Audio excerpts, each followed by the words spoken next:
Today, I see a lot of customers, and they commonly have very common issues in that their CX is nowhere near where it could be.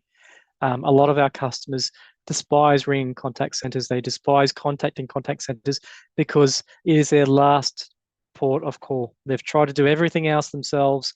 I know personally, I very rarely ring a contact center, even though I'm a contact center person. It's the last port of call. I try and self-service as much as I possibly can, and it's very common throughout our customers. And there's a range of reasons for this, and you can pick them yourselves. You all know that you've transferred interactions from one agent to another agent because they've been routed the indirect way, or those agents are saying, "Who are you and what do you want?" as soon as the interaction starts. So you can pick your poison. I know that all of you will have one of these issues in your contact center in some way, shape, or form. What we're trying to do, and as I said previously, is we're trying to change processes. If you need assistance with changing processes, we at Avaya have our ACES team, and our ACES team have consultants. Those consultants can take you on that journey from where you are today all the way to the bot component and everywhere in between there. So they're able to assess what you've got today. They're able to reimagine those processes and try and establish how we could better address those processes with new modern CX or customer experience. We can help you implement it. We can monitor it and evaluate it.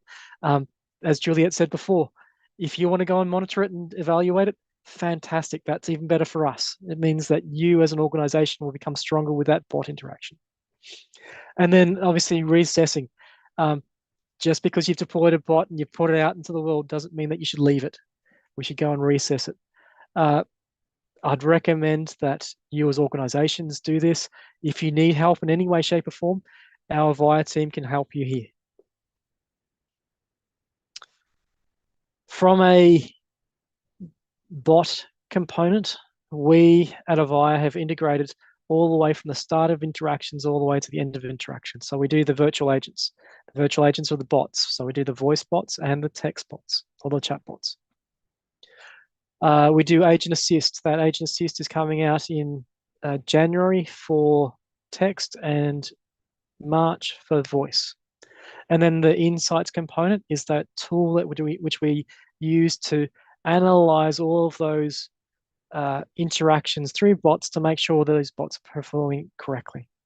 So these are all Google tools which we've integrated into our solution. From a generative AI perspective, generative AI is taking over the world. It's definitely got some use cases, some merit in chatbots and voice bots. What we find is that generative AI is twice as expensive as conversational AI or traditional chatbots.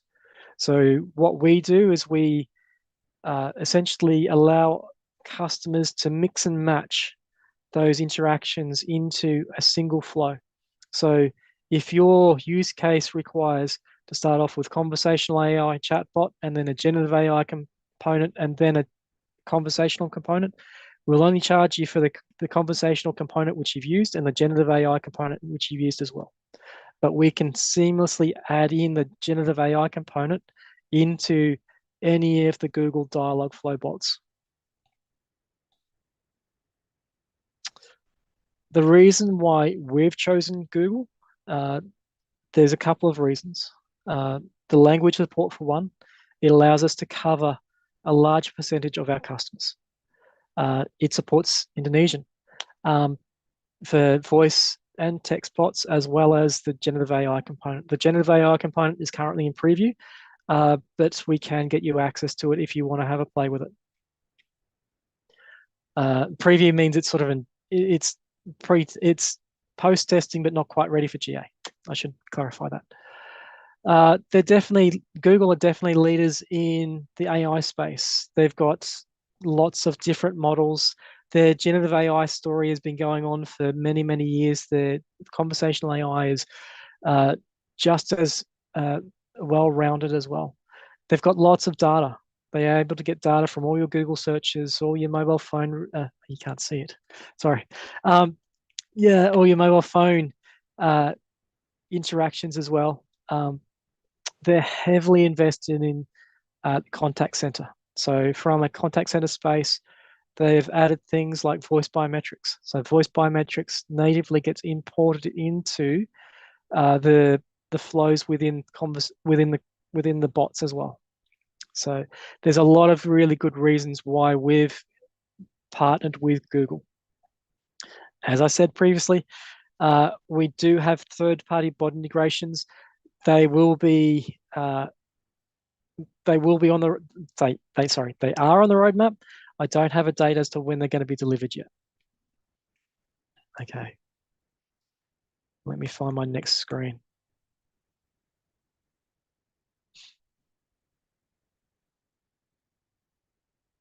That's not it.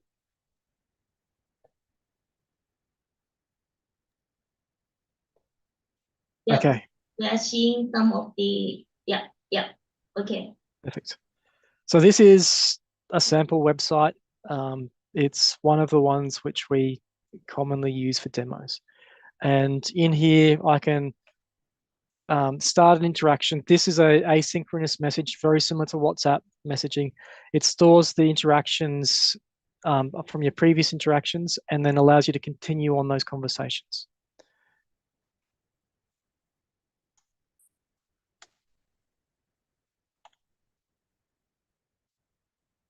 Oh, helps if I can spell. This bot, which I've created, is a very, very simple bot. It has a generative AI component, which points back to this website. And I've essentially pointed it to this URL, and it is able to understand what's happened on that website and give me summarizations of what that is. So how can I...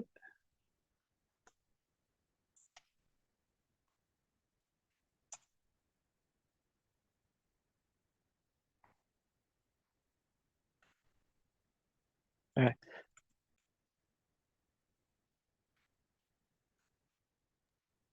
Maybe you can zoom that part.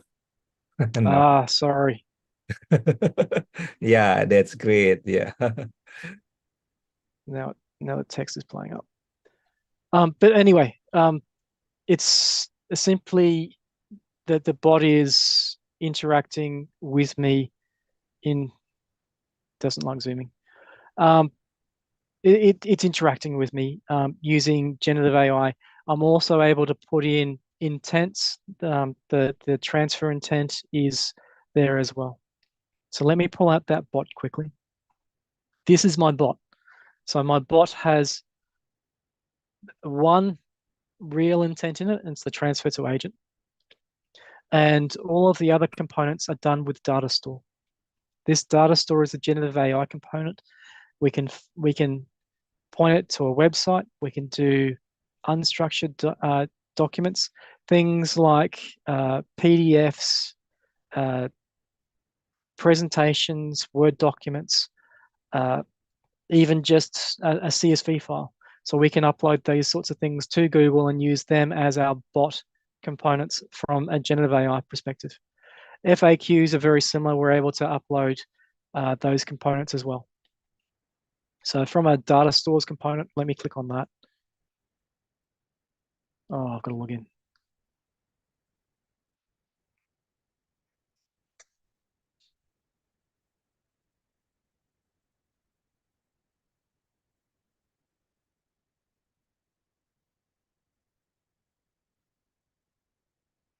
Sorry, it just timed out.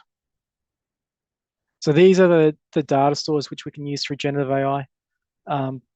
When I create a new data store, I do have the choice of any of the following. So I can create based on websites. I can pull it from a query within Google, documents and components which are uploaded to cloud storage, and we can pull it via API as well. And they're the data sources which I've used. This is how I've created that data source within my bot. Okay, that's essentially my demo. It's a relatively simple demo. What I should do is show you how to use it within AXP. So within AXP, we've got a special node in here called Add Virtual Agent. So we can configure up the virtual agent, and then once we've configured the virtual agent, we drop the virtual agent into our flow, specify which agent is used and what language it's used. And that's as simple as it gets. This virtual agent component can be used, this entire flow from an AXP perspective can be used for not only voice, but text as well. So this flow in particular is a text flow. The flow for a voice is almost identical. The start node's a little bit different, but the actual flows is identical. So adding it to your existing AXP tenant is relatively simple. If you've still got a on-premise solution with Experience Portal, the Experience Portal solution is very, very similar in the way that you can add it. It's a native integration. You configure up the integration and with a phone number, and away you go. I think there's a question, Josh. Since we are here, right? They are asking about the capability of introducing language, which is Bahasa, into the bot. Do you have any quick things that can show, or you can answer probably from your experience? Okay. So it's got Indonesian, and it's got Indonesian for the text. So if I scroll up, it's got the text component here as well as the voice component. What was the other language that you had? It's just Bahasa Indonesia. Of course, Indonesia we have different. I think it's different. Yeah. I can't answer that. I don't know. I can go find out. For the Indonesia part, definitely this is the language. But we have different local dialects that Yes. normally it's used in conversations. That's something people. So I think the thing here sometimes is that they will be also very interested to know, like, when we have different combinations between the bot Bahasa Indonesia, like the normal, and some dialects and parts. So how's the bot taking that conversations and intent, right? I think from this perspective, I believe Google has also on the top of the recognition of the language already. So whatever that is being spoke outside Bahasa Indonesia, or maybe the bot, it will go into a tuning where people, I mean, as a person that go into tuning, the bot can also add on all those different keywords and the different familiar keyword language to be in the bot, right? Yeah. Do you have how many percentage accuracy of the chatbot? That's a very interesting question. So the percentage of accuracy is not only how accurate the solution speech detects the user's input or understands the input using the natural language, but also the training phrases. So it is highly dependent on how the solution is configured, as well as the actual underlying solution as well. And how long it takes, do you think, that before the learning curve of the chatbot? What is the best learning curve period? So that is highly dependent on how well you've set up the bot to start with. So if you've done a really good job of understanding your use case, and you've created the training phrases appropriately for your users, the ability to get your bot to where it needs to be will be a lot better. I see. So we see some customers do what we call Wizard of Ozing. I don't know if you know Wizard of Oz, but what they do is they get two people and they sit them in seats facing away from each other. Okay. And one pretends to be the bot and one pretends to be the person.